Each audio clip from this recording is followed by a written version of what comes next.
and bleeding profusely in the road. Oh my God. One of them is missing a hand. Identify yourself. Come on with your hands up. The guy that is wanted. Yeah. He's in the car with standing me as your captain. He's tied up downstairs, bro. He's tied up. He says, don't turn around, I'll blow your head off. People be fine. And bleeding profusely in the road. Oh my God. One of them is missing a hand. Identify yourself. Come on with your hands up. The guy that is wanted. Yeah. He's in the car with standing me as your captain. He's tied up downstairs, bro. He's tied up. He says, don't turn around, I'll blow your head off. People be fine. He's a woodworker that cut his hand off. After unleashing a brutal and deadly samurai sword attack on 2 random victims, a university student becomes the focus of a massive multi-state manhunt. But as investigators soon discover, his rampage of terror is far from over. Okay, where is he? Is he in here? Information. That's how you know I don't be capping by my titles.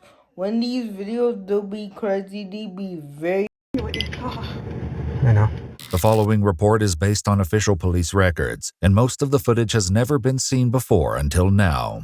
On the morning of May 22, 2020, a series of gruesome and frantic 911 calls began coming in from residents of Myrtle Road in Willington, Connecticut. Get inside the house.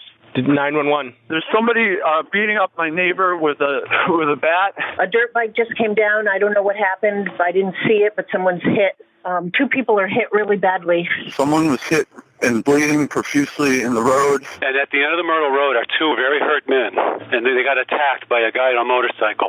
This is an emergency. Okay. Do you think they need an ambulance? Yes. You need 2. He's threatening me and my family, and now he's about to drive away on a red motorcycle. Do we know who this person is? I have no idea. I just looked out my window and saw him. It's awful. I don't understand what happened. Oh, no. Oh, my God. Let's stay on the One of them is missing a hand. So my other neighbor is helping one of them, putting a tourniquet around his arm. They're in really bad shape. The man behind this sudden and inexplicable attack has fled the scene, leaving only the vaguest clues behind for witnesses. He was a kid on a motorcycle, and he's probably on Route 320 now. I don't know where he went from there. He had a colored helmet on. Law enforcement arrives to find a bloody scene, with 2 men lying in the road. 62-year-old Ted Demers and 80-year-old John Franco. Their injuries suggest they were attacked with something less like a bat and more like a blade. They cut off the top of his head. Do they need information, like, why would you do that? Like, to multiple families, down to multiple generations. I don't get why you really did that. Like, why was that on your heart? So that with his hand? Or No, it's fine. he's got issues just through and through, and both of his arms are amputated. It's like a nightmare. Yeah. Oh my God. Where was the kid? What's that? You just help this kid. The woman is Cindy Demers, the wife of one of the victims. According to neighbors, the incident began when an unidentified young man asked her husband for some help with his motorcycle. Ted drove him on his ATV to the wood line, where his motorcycle had been left.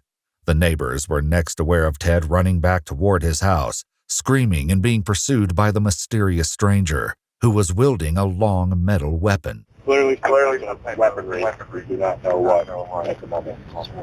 They said a sword. State troopers locate a sword with red stains in the woods at the end of the road.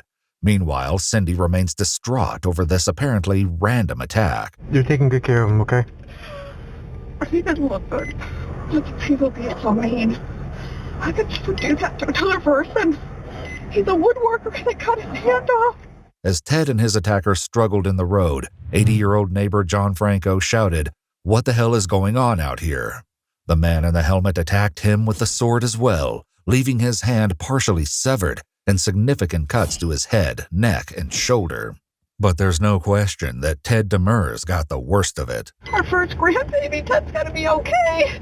The details she gives the trooper are grim. He's got a huge gash on his left leg that was also, we tried to wrap that and tighten it up, make a tourniquet out of it. Okay. I wrapped his right arm. That's been severed. Gonna be sentenced to life because he just committed a lot of crimes. And if he get caught, he's never coming out of jail. Like I can't understand why would he do something like that. Below the elbow, and I wrapped his left hand that has his index finger missing. I can't unsee what you saw. I know. Oh my God. Cindy's emotions are laid bare as she tells her daughter-in-law what happened to her husband. So bad.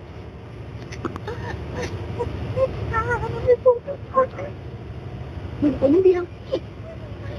He's gonna be okay. He's gonna be okay. They cut his heart. They cut his eyeball. They cut his finger off. He's got a big gash on his leg. A big gash on his head. What the hell happened? He was giving somebody a ride. He could get his motorcycle. But even in the midst of her shock, she must deliver the news again and again. Bruce, somebody attacked Ted, and they're life-starring him to Hartford. That Ted has been attacked in the end of our road. I don't know. It's bad, Bruce. They cut off his arm. They cut him up. Ted Demers does not make it to the hospital. With several amputated fingers, a severed right hand, and a gaping head wound, he dies in transport. At the scene, the troopers need to know where their suspect is headed. And though they have very little to go on, Red motorcycle, it's a red and white helmet. it turns out to be enough. A witness calls police later that day to report finding a red Kawasaki Ninja abandoned in the woods, approximately 4 miles from the crime scene.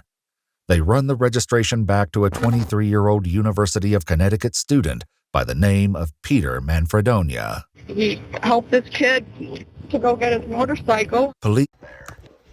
Nah, that is crazy. And you're only 23, so if you get caught, yeah, you're going to jail. Wrap your whole life up, because that's, like, you're going to be facing life, like. Still have no idea what brought this soon-to-be college senior to Myrtle Road. They speak to Peter's family, who tells them that he's undiagnosed bipolar and suffers from depression. They also mention his on-again, off-again girlfriend Julia, noting that the relationship has, quote, soured, to say the least. Whatever his motives, it's clear that Peter is not finished yet.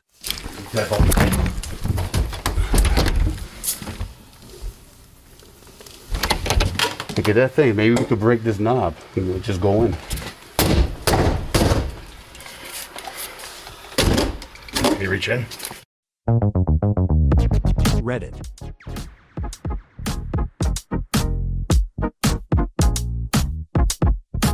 Get it today. 2 days after the grisly attack on Myrtle Road, police find an abandoned white pickup truck near a state park entrance. They trace the truck back to an address in Wellington, and when they get there, it's immediately clear that something has happened.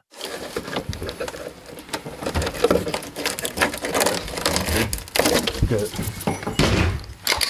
State police. Anybody in the house? You're upstairs? He's up there. State police.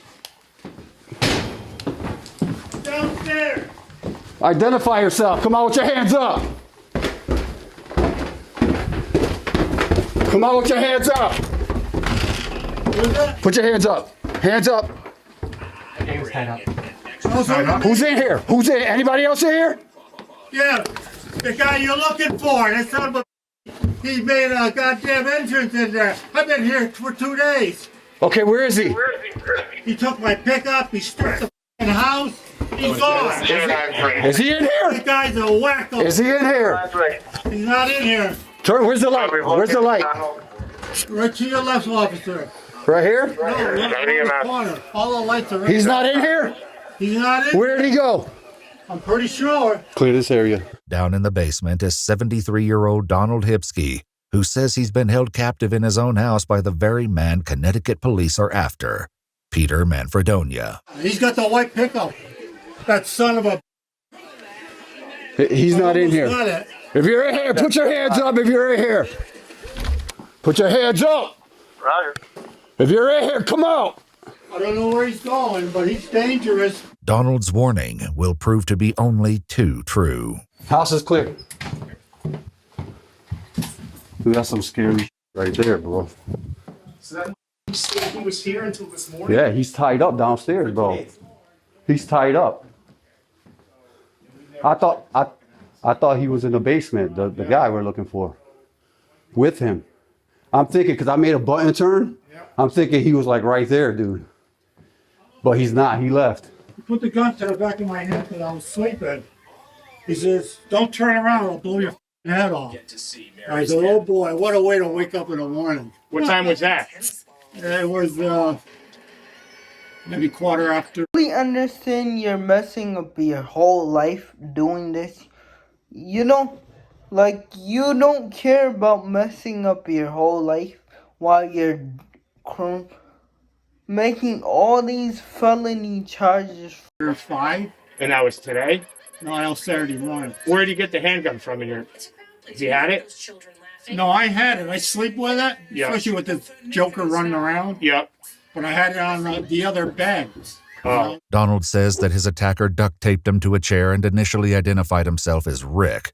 When a news report about Peter Manfredonia's attack on Myrtle Road came on television, however, it was obvious that it was the same person. When Donald asked him why he did it, Peter said he hadn't slept for 5 days and, quote, just flipped.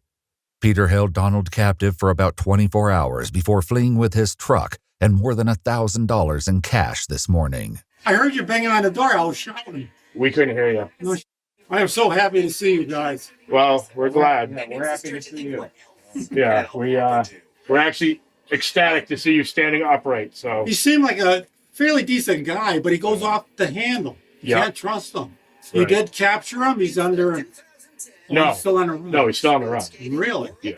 And unfortunately, he's now more dangerous than ever. He took my goddamn Beretta, my handgun. Police know exactly where Peter abandoned Donald's truck, and it so happens that their next horrifying 911 call comes from an apartment less than a mile away. 911, what is the address? Hello? Hello? Yes. 911? 911? Yes, he's going to get life for doing this. And all this called depression in a relationship breakup. Like, people be doing stupid stuff. Like, that is the most stupidest thing you could do. How more stupid can you be? Like, if you got some value from this video, please subscribe to my new channel. I would love for you to go on a journey with me.